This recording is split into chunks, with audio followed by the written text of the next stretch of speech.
Okay, welcome everybody to the Q&A. Welcome especially to Rabbi Weiss, who's agreed to help me out here with these questions. I have had a few questions sent to me up front, and we'll start with those ones. And I think we'll start with this question, which Rabbi Weiss is going to tackle. And the question is this. It's regarding kashering surfaces in the kitchen, like shayish, stone and quartz and granite and all those countertop things. And the questioner has asked whether a steam cleaner is a reliable replacement for boiling hot water, for pouring boiling hot water over these surfaces in order to kasher them. So, Rabbi Wise, give us a bit of a lowdown on kashering shayish, if you will. Okay. Well, good evening, everybody. Thanks. Welcome. Thank you to Johnny. First of all, let me say something about countertops. There are many, many different types of countertops. Some of them require koshering. Some of them require only cleaning.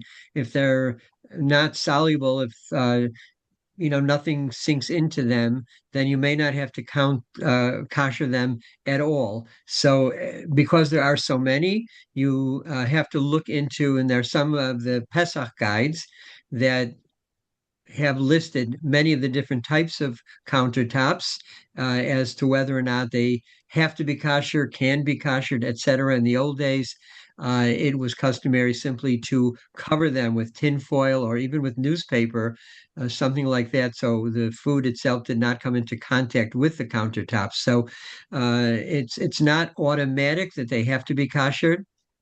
But when we're talking about in general koshering any item with by irua, by pouring hot water on it, the water has to reach a heat of boiling of 100 degrees centigrade or 212 degrees Fahrenheit. So when you have a steam cleaner, the problem with it is that uh, it has to reach that height, and it cannot be purely the steam. It has to be water. So while there are some industrial steam cleaners that are appropriate or permissible to use, generally speaking, we do not allow, if your countertop or the metal has to be koshered by boiling water, you would not be allowed to use the steam cleaner. There, you can see a couple of good videos. My organization I still belong to, Chicago Rabbinical Council, has a good video on showing actually cleaning with a industrial steam cleaner that they paid $1,000 for. So you don't need to go out there and spend that kind of money. But you have to assume that that's not going to reach the type of heat that you need in order to effectively kosher by virtue of the steam cleaner. So the short long answer is Rav Moshe actually concurs in one of the people's comments on it and says, do not use it for Pesach. Better to cover the counters than use a manner of koshering that is not properly efficient. So there you go. Okay, that was a very clear answer. If I could just add one thing, of course, being from Manchester, I have to do everything the most stringent possible way. We cashier our counters and we cover them, which is absolutely not necessary whatsoever. And in fact, one year we didn't cover them, and my kids said, "What's going on? Why haven't you covered the counters?" So we covered them really just as a sort of a zeicher to our tradition. You do not need to cashier the counters and cover them. You don't have to be a lunatic like me. You can do one or the other is perfectly good enough. Okay, I will deal with the next question, which goes like this. If you have opened packets of chametz, e.g. crackers, cereal, etc., do you need to dispose of it, or does it depend on the quantity remaining? In other words, I think what the questioner is asking is about selling chametz. Now, of course, the selling of chametz is a thorny issue. Even this morning, just this very morning, somebody said to me in shul, well, it's all a load of rubbish, isn't it? That selling chametz business. It's all a fiction. So I said, no, it isn't. It's a real sale. It's a real sale. When you are selling your chametz, you have to know that this is a real sale. And for the time of Pesach, that person who you've sold it to is entitled to come to your house and pay you for the chametz and take it away. It is a proper sale. Now, why am I prefacing the answer with that? Because you can only sell something that has a value. You can't sell something that nobody would want to buy. Okay, so we had this question last night when we did our finish off your whiskey share. We didn't quite finish off our whiskey. We had a few bottles that had a little bit left in them. And the question is, can you sell a little bit of whiskey in a bottle? Well, you could argue that you go to the pub or the bar and you would buy a small amount of whiskey in a shot glass. So you could argue that somebody would buy that little bit of whiskey in your bottle, and therefore you could sell that. It's not likely that anybody is likely to want to buy a half empty box of crackers or a half empty box of cereal. And so I would say to you, and my answer to the question would be, you should dispose of it. You should. That's what I did yesterday, Johnny. I did that yesterday. I bought a quarter of a bottle of whiskey in a restaurant. It was left over there, and I bought it. What? There you go. Okay, so in terms of the crackers or the cereal or something like that, my recommendation is that you do not keep it, that you get rid of it. Stuff that's unopened is obviously saleable, as long as it's in date, I guess. But something that's opened, I think the average person would not want to buy a half packet of cereal.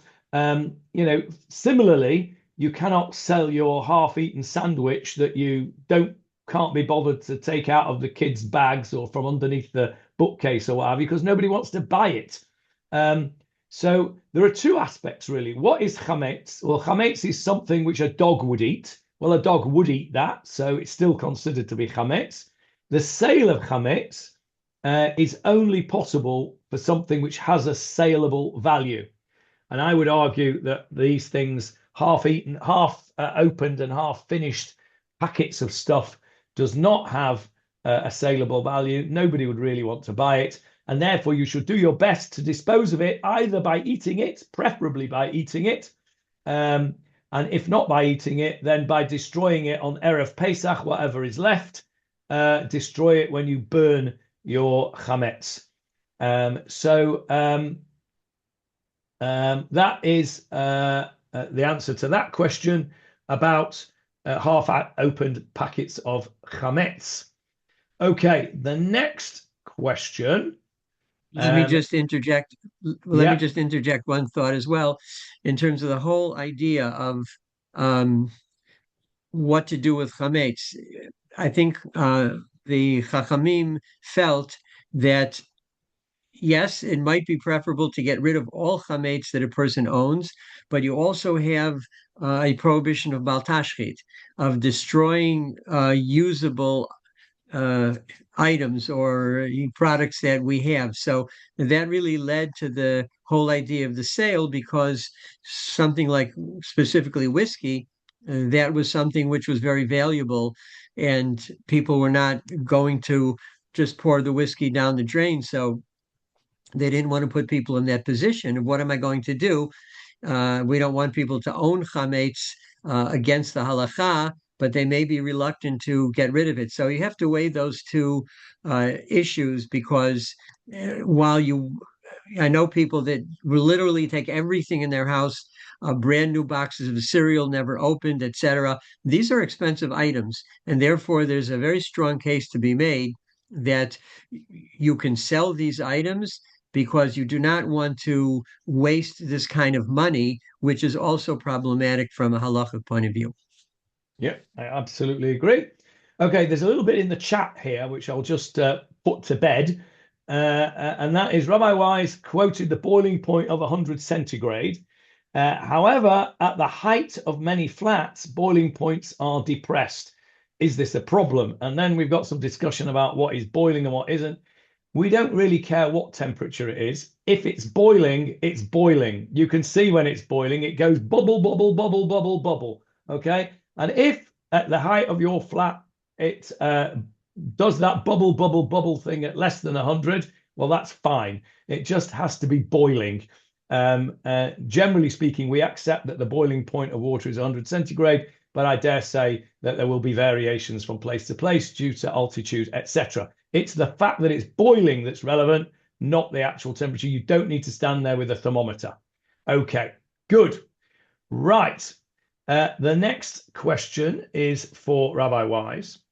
And this question came from one of my Nigerian students. So for those of you who don't know, I'm going to tell you just a couple of minutes about my Nigerian friends. Thanks to an introduction by Danny Limor, I have the privilege of teaching a whole bunch of Nigerian people who consider themselves to be Jews, who live like Jews, who keep mitzvot like Jews, but the Israeli rabbinate does not consider them to be Jews. And I'm involved in teaching them various things about Judaism. Most of their learning has come from online, self-taught. And so their knowledge is in some places quite deep and in other places quite patchy. So it's quite an interesting experience because you can they can ask you a question which is really, really basic, followed up by a question about a Tosfos on a Gemara. And it's really very strange. But they're a wonderful bunch of people, incredibly sincere, incredibly genuine in their desire to do the right thing and to keep the mitzvot. And one of the questions that they have asked is about finishing the Seder on Pesach by midnight. Chatzot. I remember as a kid, we all used to go to shul the next morning and say, "What time did you finish? What time did you finish?" You know, and the later you finished, the better it was. But of course, there is an inyan about chatzot. So the question is this: is it customary to conclude the Seder on Passover by midnight, or can it be concluded at any other time, either before or after midnight? So you can see from the question that the questioner is not sure what we mean by that. Does it mean that we have to finish exactly at midnight? And perhaps that's because of Vayehi Bachatzot Alayla. I'll leave Rabbi Weiss to answer the question, but the background to the questioner is definitely relevant. Stuart. Okay, well, let's try to keep it very, very brief. And simply speaking, that you should finish with the Afikomen this year at 12:34, and after you finish that, eating the Afikomen, then the rest of the evening is up to you. If you want to spend another 3, 4, 5 hours singing the songs and discussing things, Hareza Mishubach, then you are to be praised. So that's just a technical time. And of course, you can end earlier anytime before that. And you're perfectly within the law. There are, some we've tend to tack on these songs onto the Haggadah, which halachically or in actuality really ends with Lashana Haba B'Yerushalayim. So you don't have to go any further than that, and there are indeed some communities that do not. Up to you how long you want to press on with it. But yes, 12:34 would be the time that you need to eat for this year, the Afikomen. Everything after that is gravy, so to speak. Stuart, do you want to say a little bit about why we finished the Afikomen by Chatzot? Well, you could feel free to join in on that if you want to. No problem. Go ahead. Okay, so what's so special about midnight chatzot? Um, the afikoman, of course, represents the Korban Pesach. Even though it's not the Korban Pesach, it sort of represents the Korban Pesach, which was the last thing that we used to eat at the Seder. We didn't eat the Korban Pesach for our meal. Our meal was the Korban Chagiga. But the kazayit of Korban Pesach was generally speaking eaten at the end of the meal. The Chachamim said that Korban Pesach should be eaten before Chatzot. And so since the Afikoman is a zeicha, a representative, a reminder of the Korban Pesach, then the minhag or the halacha, I'm sure it's a halacha or a minhag, I suppose it is a halacha, is that you eat the afikoman before midnight. That doesn't mean 12 o'clock. That means halachic midnight, which, as Rabbi Weiss has said, is 12:34 this year. Now you can note also that the last Mishnah in Pesachim, in the Gemara Pesachim, is Ein Maftirin Achra Pesach Afikomen, that you don't eat anything after the Afikomen. So the taste in the time of the Beit HaMikdash, the taste of the korban would be in your mouth and remain in your mouth. I've always found it strange. The rabbis could not come up, since we don't have a Korban Pesach, so we can't have lamb. So they couldn't come up with something a little more novel than just adding another piece of matzah. But that since it's the only other food left over from, at least biblically, from the Korban Pesach and the whole meal of Pesach, so they added the extra piece of matzah, which we've been eating all night anyway, in order that's the taste stays in your mouth. And of course, that is the answer given to the Chacham, Ein Maftir Nachra Pesach Afikomen, the basic idea being the taste should remain in your mouth. When you are a studier of Torah, when you close the Sefer, let that good taste stay in your mouth even after you've finished. So a little bit of philosophy there. Yes, but we go on. Thank you for that, Stuart. I know we have to get on, but I have to tell you this little amusing story to demonstrate what you said. My grandmother of blessed memory, who was not the most learned of ladies, wonderful woman she was though, and it's become a custom in our house now. Immediately before the afikoman, we say the following: "You've got to be bloody joking." And the reason is that, having eaten the large meal, we used to give out the afikoman of the last thing, and Grandma used to say, "You've got to be bloody joking, I can't eat anymore." And so that was the afikoman. But of course, we have to eat the afikoman. Don't eat so much during the meal, and leave yourself a little bit of room for the kazayit of matzah for the afikoman. Right, next question. The next question is, where is the next question? Hang on. Yes. Okay. This was an interesting one. We are going away for Pesach, and we are staying in a kosher Airbnb for the whole of Pesach in another city. The owners will be making sure that the apartment is kosher Pesach. And the questioner had two questions. Part one: when we leave on Wednesday, we are leaving on Wednesday morning, which is Erev Pesach. What do we do about cleaning and etc. for bedikat chametz before we leave, because we're not coming back for the whole of Pesach? And part two: do we need to do bedikat chametz in the apartment that we're going to stay in? So two parts to the question. Somebody who is going away for Pesach, they've got the house that they're leaving. What do they do with that? And they've got the house that they're going to. How much can they rely on the owners of that when they're going to? Now, this particular questioner has made it very easy for us, because he is leaving Erev Pesach.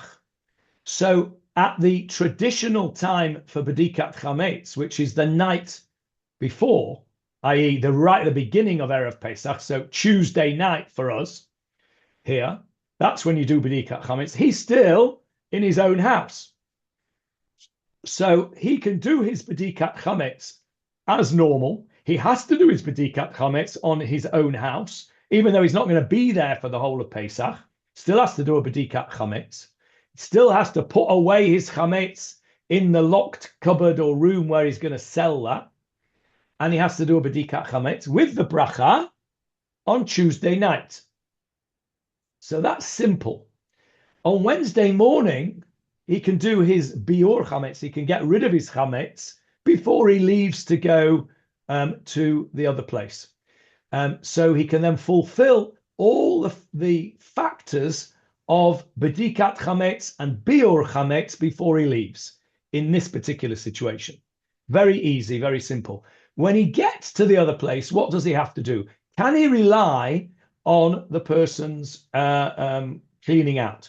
Well, the answer is yes, to a degree. He does not have to go and do a spring clean and start searching for chametz. However, what he should do is when he gets there, he should have a look around, a sort of cursory look around without a bracha, no bracha involved, and make sure that the place does not have any obvious chametz. You know, if he walks in the place and there's a loaf of bread sat on the side, then he knows he's got a bit of a problem. But you have a look around, make sure there's no obvious chametz there, and that is good enough in terms of the place where he's going to. But I want to just expand the question a little bit, because what if he was going a couple of days before? So I know it's not happening this year because nobody can travel anywhere from Chutz La'aretz or to Israel or from Israel because of the travel restrictions. But generally speaking, lots of people come from Chutz La'aretz to Israel, and some people go from Israel to somewhere else, to a hotel or whatever you, or to family, whatever it is, and not in their own home. And they leave well before Pesach, a few days before Pesach. What do you do in that situation? So let's take the simple situation that somebody's coming from Chutz La'aretz to Israel. So the night before they leave, let's say they're leaving 3 days before Pesach, the night before they leave, they do a bedikat chametz in their home without a bracha. But they still have to do the bedikat chametz to make sure that all their chametz is got rid of or placed in their locked cupboard, wherever it's going to be. But there's no bracha. When they get to where they're staying, let's assume they're staying in an Airbnb here in Israel, and they're here before Erev Pesach, then they would need to do a bedikat chametz in that place with a bracha, because effectively that is their home for the whole of Pesach. And so therefore they have to do the bedikat chametz on the right night, i.e. the night of Erev Pesach, with a bracha, and on the morning of Erev Pesach they would do the biur chametz, getting rid of the chametz by burning or however other way you do it. So that is a little bit more of a complicated situation than our questioner, but the philosophy is that you do the bedikat chametz where you should do it, is where you are on the night of Erev Pesach. That's where you do it with a bracha.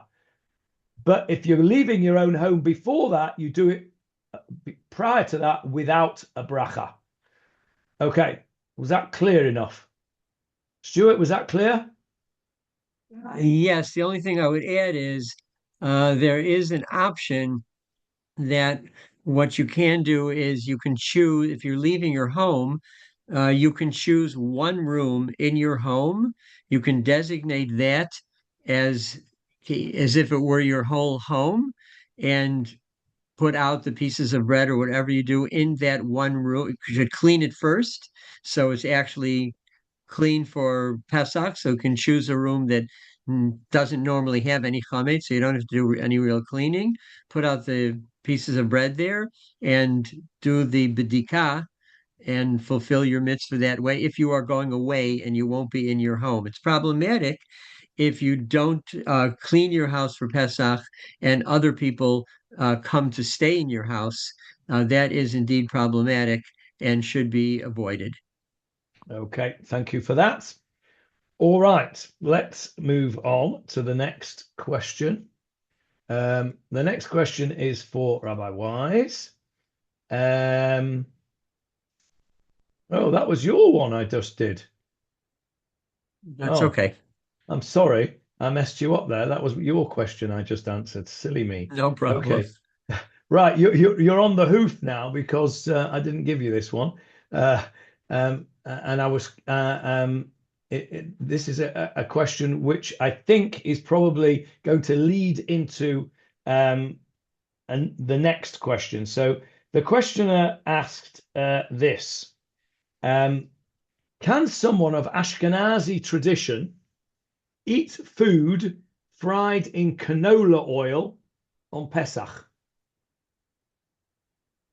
Okay, well, let's say a word first about canola oil. Canola oil is the subject of some dispute due to its derivation and whether it's kitniyot or non-kitniyot.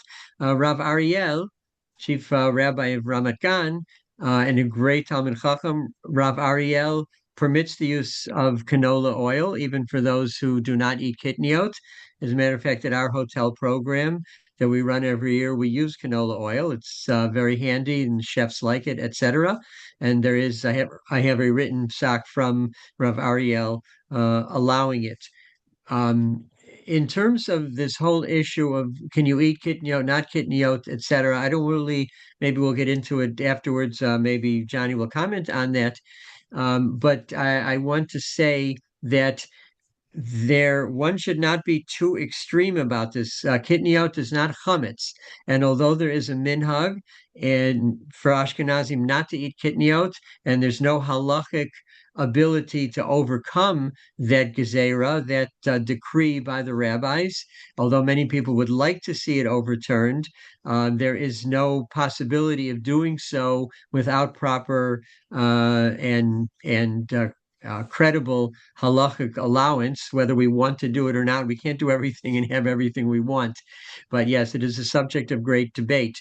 And I'm sure some of you have different opinions about that. But having said that, we cannot overturn that. We have to remember that, again, it's not chametz.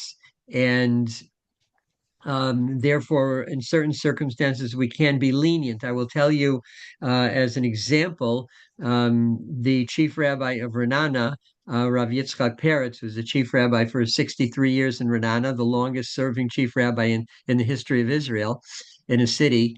And he is married to a Ashkenazi wife, Ashkenazi from an Ashkenazi family. And as he told me, they often do come over the Ashkenaz portion of the family. They do come over to his house, where as Sfardim, they do have kitniyot. So he told me that, for example, it's no problem to make chicken with rice, but when it comes to the Ashkenazim eating that portion of the dinner, they should remove the rice from the chicken. They can eat the chicken. Certainly, there's no problem with the pots and pans or whatever it's cooked in, but they shouldn't eat the rice itself because they're non-kitniyot eaters, and that's where they draw the line. I will just add that. We love to sometimes invent new laws that don't exist. And I've heard some people say, "Well, I can't eat from any pot. I hold my kitniyot. I cannot eat from a pot that you once cooked kitniyot in." That is, as I've said to the people who talk about that, I say, I don't know what religion you ascribe to, but it's clearly not Judaism because in Jewish law, there's absolutely no problem with using kalim, pots, pans, any kind of silverware, any vessels that may have come into contact with kitniyot. As they say, it's not chametz. It doesn't become, so to speak, kitniyot because you've used kitniyot in it. So while we have to abide by the law, I'm kind of on both sides of this issue. You must abide by the law, but you have to be careful not to over abide by it and get extreme. It's not chametz. We don't go to the same extremes anywhere near that we would do for chametz. So they're just, a little bit of a taste, so to speak, of this issue. Okay. many of you will know that I have a fairly aggressive view, I think we'll call it, on Kitniyot. This is not to say that I don't hold of the law of Kitniyot. My interpretation, it's not just mine, it relies on various modern poskim, interpretation of what is Kitniyot and what is not Kitniyot is somewhat more lenient and liberal than others. We don't have time right now to go into the whole reasoning, etc. I will just say this, that there are a number of categories. There is chametz. We know what that is, right? Anything which is made out of the 5 grains. There is rice. Now, Rabbi Meir in the Mishnah says that rice can become chametz. So rice is a category on its own. It's not just kitniyot. There is a machloket as to whether rice is actually chametz or kitniyot, which is why some Sephardim, for example, the Moroccans, don't eat rice. And then there's kitniyot, what I call original kitniyot, which was the original gezerah. And then there's all the stuff that was added on afterwards. Now, those of you who would like to know what I think about this and would like some sources for it, please send me a WhatsApp after this shiur. I will send you a link to an hour-and-a-half shiur that I gave on this subject a few years ago, together with all the source sheets, and you can decide for yourself. So that brings us to the next question, which is a really interesting question. And Rabbi Weiss did not know about this question when he gave you that answer, because it was almost as if I'd set him up, but promise you I didn't, because listen to this question that I got. I was brought up in London, and we as Ashkenazim did not eat direct kitniyot, but were prepared to eat indirect kitniyot. Since coming to Israel, I have been more and more inclined to eat full-on kitniyot. The reasoning I have used is, 1, I honestly feel that this ruling was made so long ago that the rabbis were ignorant about science, and seeing peas, etc., seeing peas swelling, thought that there was chametz. There is a case put forward that the sacks for rice were also used for flour. Even if that is the case, today, hygiene and stringent processes would not allow that today. There is the social reason. My daughter married an Indian/Iraqi offspring, and she, as is normal, eats kitniyot. We always spend Seder night with the family, and I would like to have the opportunity to eat properly with them.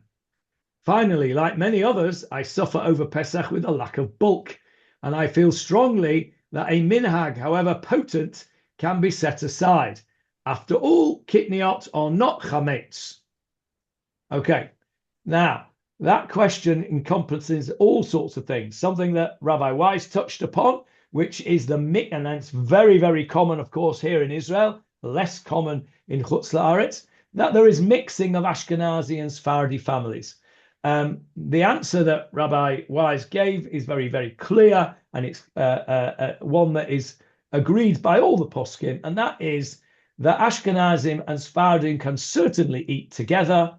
The Ashkenazim should avoid eating the kitniyot, whatever you mean by kitniyot. Certainly rice, which is the example that Rabbi Weiss gave, there would be no Ashkenazi posek, as far as I know, who would permit Ashkenazim to eat rice on Pesach unless it was an issue of health, a severe issue of health, that if he had to eat rice for his health, that would be the only reason, because rice is that, as I said, that separate category. The other categories of kitniyot depends what you mean by kitniyot, and I'll say no more on that for the moment.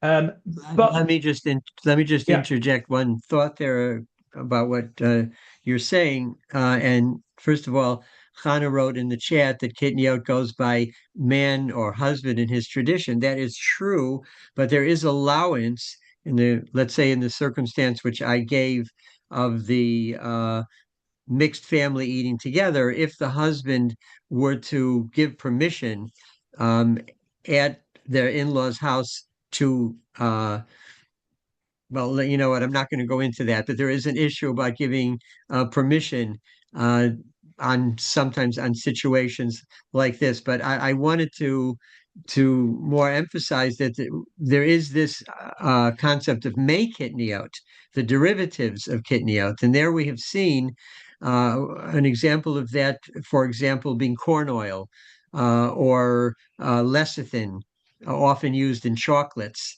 And there definitely are these situations of yesh al mili smoke. There definitely are competent halachic sources that will allow the use of derivatives of the kitniyot rather than the kitniyot themselves. I should also mention, just as an aside, growing up, the oil of choice in the religious community was peanut oil. And Rav Moshe Feinstein gives an outright hechsher on peanuts and peanut oil because he said that the ban on kitniyot did not apply to New World foods because it was given before the New World, where peanuts were discovered and became popular. And part of the issue of kitniyot is in this Gezerah decree, they're not going to add anything new to it. So peanuts were something new. And therefore, as I say, at one time, peanut oil was the oil of choice with an OUP on it. Some people may have that as a collector's item. Today, of course, the OU will not give a hashgacha on peanut oil.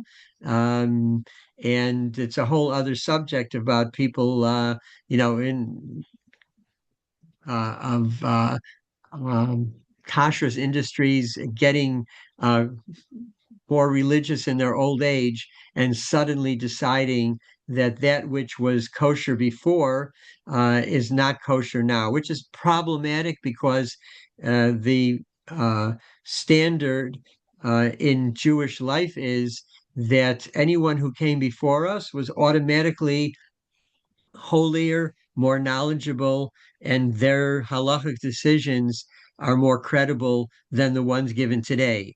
So this is a whole other subject. But nobody can come along. There's nobody today alive who matches Rav Moshe in terms of his halachic wisdom and his tremendous grasp of the world and knowledge of the world. So anything he says would take with a grain of Pesach dick salt. That if you think you can usurp any kind of position he took, so it is a very debatable and complex issue. This whole issue of kitniyot, but as I say, there are yesh al mili smoke in certain aspects of this whole subject, and therefore never look at it the same way you look at chametz. Okay, so I knew that Kitniyot would start an interesting discussion. For those of you who are familiar with my approach, which is exactly more or less what Rabbi Weiss has said, and that is that New World Kitniyot are not Kitniyot because they weren't subject to the original Gezerah. That is based on the Pesach of Reb Moshe. So you certainly have who to rely on. If peanuts were not part of the Pesach because they came after the Gezerah, so was corn, so was soya, so was quinoa, so was canola, so was potatoes, etc. So that's the basis of the what I would call the modern Pesach of Kitniyot. There are the derivatives of Kitniyot, the May Kitniyot that Rabbi Weiss was talking about is very important as well. But as I say, there's a whole range of things which you'll be surprised to find are not actually Kitniyot as we all used to know it. So we'll leave the Kitniyot issue there, but feel free to contact me for source sheets and other information about Kitniyot. Now, I just want to say one last thing about Kitniyot. Just because somebody, whether they are a competent rabbinic authority or an incompetent rabbinic authority, say that something is not Kitniyot and you can have it, doesn't mean that you have to have it. And if you have a family minhag that you don't eat it, well, that's absolutely fine. You can do whatever you like in terms of not having things. What you can't do is then go along and say, nobody can have it because it's Kitniyot. So, in my house, when I was a kid, we did not have peanuts. Absolutely would we not have peanuts. Now, I don't have peanuts on Pesach, not because it's Kitniyot, but because that was the minhag of my father, and I want to give the kavod to my father. It's a very big distinction between saying you can't have it and I'm not going to have it. Somebody in the chat said, well, we never had soya oil. That's fine. If you don't want to have soya oil, that's absolutely fine. Is soya oil Kitniyot, according to my opinion and according to Reb Moshe's opinion? The answer would be no.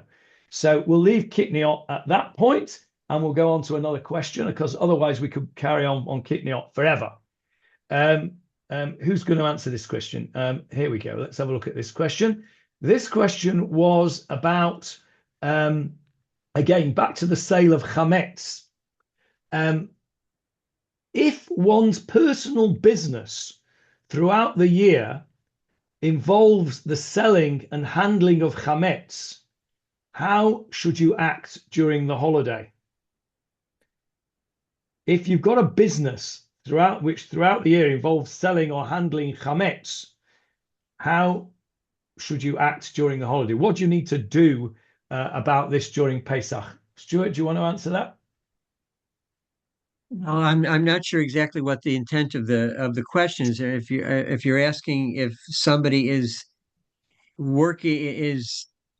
illegally involved, legally meaning against the halacha, involved in dealing with these items during Pesach, is that the intent of the question? No, I think the intent of the question is that this person has a business which involves chametz. Let's say, I don't know, a pharmacy. I'm not talking about a bread shop, because obviously a bread shop you're going to close over Pesach. Somebody who owns a pharmacy where there are products in there. There are lots of products in a pharmacy which contain chametz, and he owns a pharmacy. And what's he got to do? Does he have to shut his entire shop over Pesach? Does he have to sell the whole shop? How should he? I think that's the meaning of the question. Okay. Well, I think it's dealt with similarly with somebody that has some kind of a business or a store that's open on Shabbat. It's open 7 days a week. Then there has to be a contract or a provision that's drawn up that they will not technically be owners of that and receive profit for that, in this case during the week of Pesach or on Shabbat. I know somebody who has that situation because many of the shopping malls require stores within the mall to be open 7 days a week, including Shabbat, including Chagim, etc. And the shaila is, does this person have to shut down their business in the mall because it's open on Shabbat? And the answer is there are ways in order to deal with that, where if they have, let's say, a non-Jewish partner, even to some extent, and who is paid by the profits of whatever is sold on Shabbat, etc., and the owner is not receiving benefit from Chilul Shabbat. I think it would be the same thing in terms of because chametz is asur b'hana, you can't get any benefit from it. So if you have some situation where you really can't shut it down, you'd have to arrange some kind of a halakhically permissible arrangement where you would indeed not be receiving any benefit from the chametz during the week of Pesach. Okay, that's a very, very clear answer. I can tell you that my own situation, I had a clinic in England, which was not open on Shabbat. However, there were doctors who were on call on Shabbat, and we were paid a fee for the year for each patient that was on our books. That's how you get paid in England. And therefore, there would be an issue about us having stuff on Shabbat and being paid for things on Shabbat. I was fortunate enough to have a very, very frum Catholic partner, and she didn't want to have any profits on a Sunday. So it was very easy. We had a contract drawn up by a lawyer, which said that effectively all the profits that the clinic got on Saturday went to her, and all the profits that came on a Sunday went to me. And it was all very, very nice and easy. So that will be the way around the situation there. Now, let me just answer the next question, which was a bit of a follow-on, actually. If one has chametz that they intend to use after Pesach, but he says here, cannot arrange a proper sale, and disposing of it would result in financial loss, what has he got to do about it? Now, it's a big problem, this, because there is a concept of chametz she'avar alav haPesach. That's the expression. Chametz, which Pesach has passed over, if you'll pardon the pun.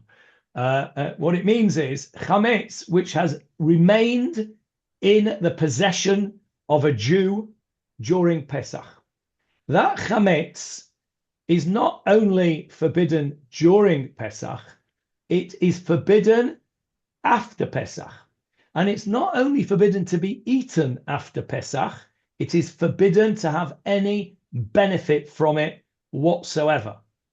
And that is a very stringent law, and it's actually the whole basis for the concept of selling your chametz. That's how selling your chametz came about, because there were people who had businesses back in the day, innkeepers or brewers, distillers, whose entire business was alcohol, which was chametz based. Now, you couldn't get rid of it before Pesach because you had, thousands and thousands of pounds or dollars or whatever it is worth of stock. So you could say, okay, well, I'll just not use it over Pesach. But then if you owned it over Pesach, then it's asur b'hana'ah. It's forbidden to have any benefit from it. And that is why the Chachamim in the first place enacted what lots of people think is just a bit of a fantasy about selling your chametz. It's not a fantasy at all. It was brought in for that exact situation where you couldn't get rid of your chametz and therefore you would sell it. So the scenario that Rabbi Weiss has described of effectively selling your share of that business for Pesach is the way around that thing. But what happens if you didn't do it? If you didn't sell the chametz, or you didn't do this thing, you now have all this chametz, which is asur b'hana'ah. You've got a real problem. You've got a real problem because you're not allowed to have any benefit from it. I once heard the story. I don't know if it's true, but if it's not true, it's a useful example. There was a guy, this is how I was told the story, a guy in South Africa who was a Baal Tshuva. And he became religious. And shortly after Pesach one year, his father passed away. His father owned some massive brewery there. and was not a religious man and had not sold it over Pesach, he now, the Baal Tshuva guy, has now inherited his father, and he's inherited this, let's call it a brewery, whatever it was, and it's now forbidden to him or any other Jew to have any benefit from it because it was chametz she'avar alav Pesach. Now, I don't know whether that was a true story or an apocryphal story, and I actually don't know what the answer is. But you can see by the question that by the story that it is a very serious question. And the simple answer is don't do it. Make sure that you sell all your chametz, because I don't know whether there is a solution. Once Pesach chametz has been owned by a Jew on Pesach, I'm not sure that there is a way out of that. Do you have a loophole for that, Stuart? It's complex. Generally, we say chametz avar Pesach, wait a month, and then you're free to go and assume that they've depleted whatever stock is in the was in the sold illegally or against halacha. But yeah, it's a complicated situation. That's for the customer, yeah. I mean that's for the customer, but for the person that actually owned it, very tricky. I don't know that. Yeah, it's complicated. It's complicated. Yeah. It's certainly beyond me. I'm not a competent rabbinic authority, not on that point at least. Okay. Let's have one more question. What have we got here? Hang on, give me 1 second. No, I think we're done from the questions that I was given. I was sent ahead of time. So I am going to open it up with, it's 5 to 9. We've been going for nearly an hour. So I'm going to open it up to the Zoom room, as it were. Anybody that would like to ask a question, if you would unmute yourself and shout out who you are, because I can't see everybody because there's 27 computers on. And whoever shouts out first and loudest can have the first question. It's Jeff. Hi. Jeff. Okay, Hi. well done, Jeff. Hi. In the second case of the person that was leaving home a few days before Pesach, they do a bedikat, but what do they do about biur chametz? What do they do about then disposing of it in the next morning, effectively, whenever it would be? Okay, so I can answer that if you want. Okay, yeah, go ahead, Stuart. Okay. Yeah. So wherever you are on Tuesday night this year, you have to do, wherever you're sleeping, you have to do bedikat chametz. Wherever you are on Wednesday morning, you will have to burn that chametz that you found on Tuesday night. That's the simple answer. Does that answer your question? No, it doesn't. No, I'm talking about the person that's leaving like 3 or 4 days before Pesach, flying to Israel. Okay. They've done a bedikat in their home. Okay, so you take with you whatever you found during the bedikat, and you burn that on Wednesday morning wherever you are. Okay, so you're going through customs, and they ask you, yes, what is the bread doing okay, fine. Yeah. Why do you have, well, we use pretzels when we do it, so I never would have any problem. I've had that happen before, but nobody questions, why do you have 10 pretzels in your bag, in your paper bag? We don't use plastic when we burn. So put 10 pretzels in your paper bag, nobody will question you. Let me just tell you one little tip on that. We make sure that our chametz, when we go put our 10 pieces out, are wrapped up in silver foil initially, so that they don't spill crumbs everywhere. I do not recommend that you take 10 little packets of silver foil through customs. Don't put them in silver foil, because they'll think they're drugs, and then before you know it, you'll have a strip search on your hands. So that's just a practical tip. There. Do you ever beat the slammer? I do have a question here that did come in earlier on, and I forgot about it, so I'm going to read it out. Can one enter a home during Pesach where bedikat chametz was not done? Okay, so the simple answer to that question is yes. you can. What you can't do is live in a home where bedikat chametz was not done. So the case that Jeff was describing earlier on, where somebody is leaving their own home and going to stay in somebody else's home, that home that you're going to stay in for the duration of Pesach has to have had bedikat chametz, because effectively that's your home.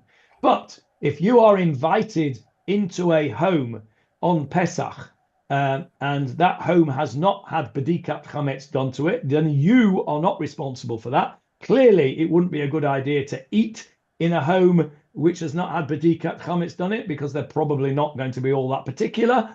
But in terms of entering a home where bedikat chametz was not done, there is no issue with that at all, because it's not your home, it's not your responsibility to do it. You're not staying there for the duration of Pesach, and therefore it's not even as if it is your own home, somebody else's home, somebody else's responsibility. Does that answer your question, Hannah? I would just interject. Yeah. Go ahead. Thank you. I would just interject that the Isser of Bal Yura Bal Yamatzeh, where you cannot see or find any chametz on Pesach, that only applies to chametz that you own. Something that somebody else owns, that's their business. It doesn't affect you. If you're kids in a dormitory, where in that larger dormitory people are eating pizza and chametz and all, not Pesach dika pizza, but they're eating whatever they're having. As long as you take care of your room and you do what you need to do, it doesn't matter if I mean, it's not great, but it doesn't matter that other people have chametz, Jews or non-Jews, because it's not your chametz. That would be tantamount to people thinking, I can't pass by a bakery and look in the window on Pesach and I see all kinds of great looking chametz, cakes, cookies, etc. That's not your chametz. So you're not responsible for that. And the corollary to that, and one second, Esty, just the corollary to that, of course, is that's the reason why you find in the supermarkets, they cover up all their chametz, not so that you don't see it, because they own it. The owners of the supermarket own that, and they're not allowed to have Bal Yura. They're not allowed to see the chametz. So they're not covering it up for you. I mean, they're covering it up so that you don't by mistake take a packet of pretzels which are chametz or something. But the real reason it's covered over is for them, not for you.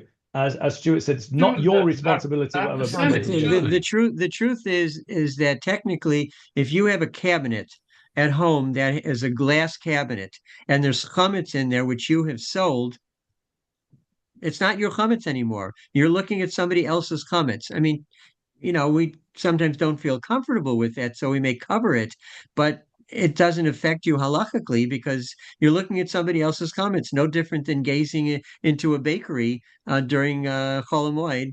You're not responsible for what's in there. Correct. Esty. Okay. So follow up on these questions about staying in places. Because of the situation here in Israel, a neighbor of mine was supposed to have come in from the States. She's not, so she was going to do her own bedikat, and she's not going to be there. We were going to be using her apartment because family, which was supposed to be going away, will be staying here. So they're going to be staying in that apartment. Do we do bedikat in that apartment for my neighbor, and in order for us to stay there? Yes, because your family are using that as their home over Pesach. Effectively, that is their home over Pesach, and therefore there is a bedikat needs to be done. Since the with a bracha? Yes, with a bracha. Since the owner can't do it for herself, then you have to do it for her. So, for example, I own an apartment in England. I would have ordinarily have gone last week to do some work in England, and whilst I was there, I would have cleared out what needed to be cleared out and done my bedikat, etc. I'm not going to be able to get there to do so, so have to ask a friend to go in and do the bedikat for me, but not because he's staying there. So he's going to do my bedikat for me, but without a bracha. But your situation is different because your family are actually going to be living in that flat. over Pesach, it's as if it's their home. So therefore, a bedikat has to be done with a bracha, and if possible, should be done at the right time on Tuesday night. But Rabbi Weiss just said Thank that's not their chametz. If it's not your chametz, it's not bothered. You're not covered by it. They might be living in they might be staying in the flat. The chametz doesn't become theirs. No, but No. if it's your home, your apartment, then you technically own what's in your apartment. So you have to deal with that. Now, but these are complex questions because you're not going if you rent out your apartment to somebody, you're not going to necessarily go in there. And there may be situations where you don't have, even if it's your apartment, you don't have access to that apartment, and somebody else is living there, Jewish or non-Jewish. If they're Jewish, then it is incumbent upon them in the place where they're sleeping that night to do a bedikat and with a bracha. But if they refuse to do it, you have no choice. You're not going to barge into that apartment, even if it's your own, and do a bedikas chametz when somebody else is living there. It's just, it's not feasible. They should do it, and the onus is upon them. It's Hannah, and my question is, if you own 3 homes and you sell your chametz and you write down those 3 properties, from my understanding, you only have to do a bedikat where you're living. And the other properties, even though you own them, you may not be sleeping there. You own them, but you're not physically there. So you would not have to do a bedikat or even a bedikat without a bracha. I don't agree with that, and I'll tell you why I don't agree with that. Because it's all very well. Let's just take my example, right? I've got an apartment in England, and I'm going to sell the chametz, which is over there. But as we started right at the beginning of this, just about an hour and a bit ago, what you can't sell is something that is not saleable. So unless I do a bedikat or somebody does a bedikat, then I don't know what is in that flat that can't be sold, and I can't get rid of it. And so whilst it is absolutely right that if you're selling the chametz in a place, then it's not your chametz anymore, you can't sell stuff that can't be sold.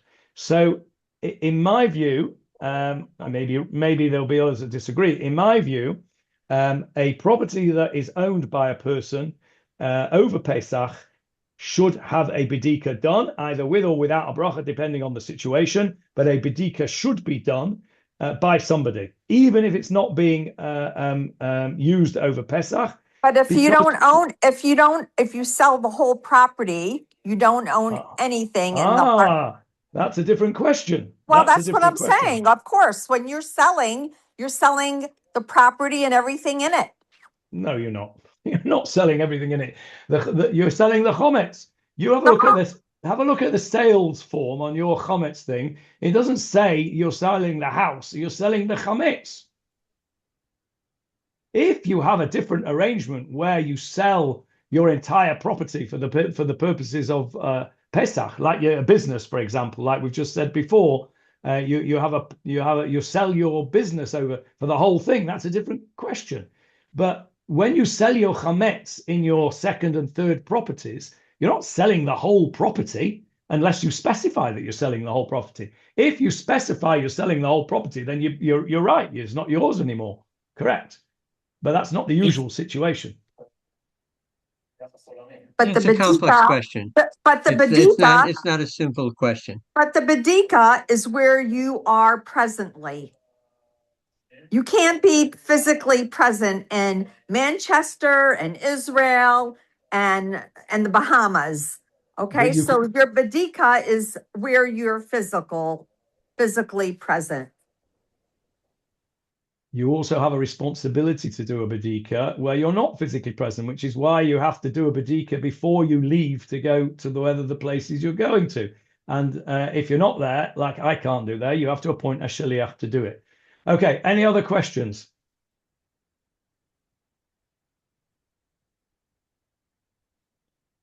Okay, no other questions. We shall call it a day. Thank you, everybody. Anybody that wants any follow-up questions, feel free to contact either myself or Rabbi Weiss, and we will do our best to answer them for you, or at least pass you on to somebody who can if we can't. Kasher v'sameach to everybody, and b'sorot tovot. Amen. Thank you. Thank you very much. Laila Tov. Thank you.